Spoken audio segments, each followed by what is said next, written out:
Has House Minority Leader Hakeem Jeffries finally crossed the line? He's issuing a threat to Donald Trump and the administration about arresting Democrats. But before we get into the story, please like, share, and comment at Explain America. It helps us bring common sense journalism to the American people. Now, Hakeem Jeffries had the nerve to stand up before the American people and protest the Trump administration's attempt to enforce the rule of law against Democrats who stormed an ICE facility in New Jersey. There were 4 Democrat officials who went to an ICE facility in New Jersey and made a huge spectacle of themselves, trying to stand up for the worst of the worst criminal aliens in this country.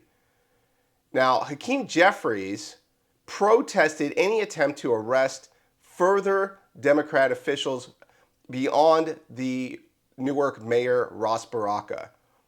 So this is Hakeem Jeffries making it known that he considers this to be completely across the line. Watch.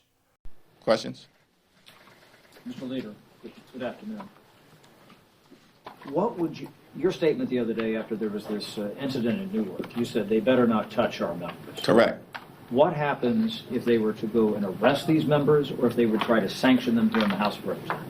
They'll find out. What would you do, though? They'll find out. What recourse? But doesn't that broach a... They'll find out. Doesn't that go across... That's a red line. What's the red line, though? I know we have this... It's a red line. It's very clear. First of all, I think that the so-called Homeland Security spokesperson is a joke. It's a joke. They know better than to go down that road, and it's been made loudly and abundantly clear to the Trump administration. We're not going to be intimidated by their tactics to try to force principled opposition from not standing up to their extremism. It hasn't happened during the entirety of this failed term. It didn't happen when Donald Trump temporarily was sitting high in the immediate aftermath of the election. Do you think it's going to happen now, when he's the most unpopular president in American history after his first 100 days? Give me a break. No one's intimidated by this dude. No one. And so there are clear lines that they just dare not cross. Now, Department of Homeland Security Secretary Kristi Noem has a little message for Hakeem Jeffries and the other Democrats. More arrests could be coming. So keep pushing your luck, Hakeem. You'll see what happens when you cross the Trump administration. If they break the law, are you going to cross Hakeem's red line?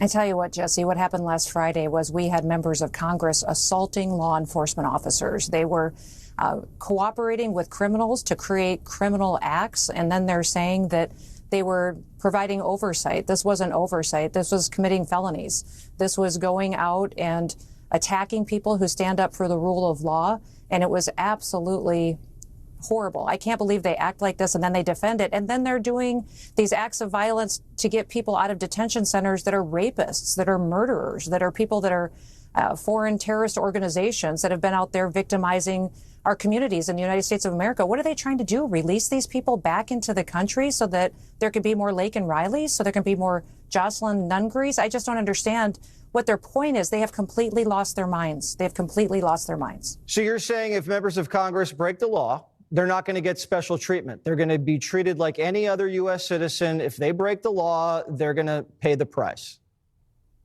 Well, that's up to the Department of Justice. My job is to follow the law and to make sure that individuals that are in this country illegally face consequences for that, and especially those that have committed criminal acts against the people that live in the United States of America. So the Department of Justice will make those decisions, but I'll tell you what, those ICE officers get up every single day and they love their jobs because they finally get to do their jobs with President Trump in the White House. And the fact that a member of Congress punched them, hit them, body slammed them, and then claimed that they were the victims, it's astounding to me that someone would even vote for someone and put them in a place of leadership.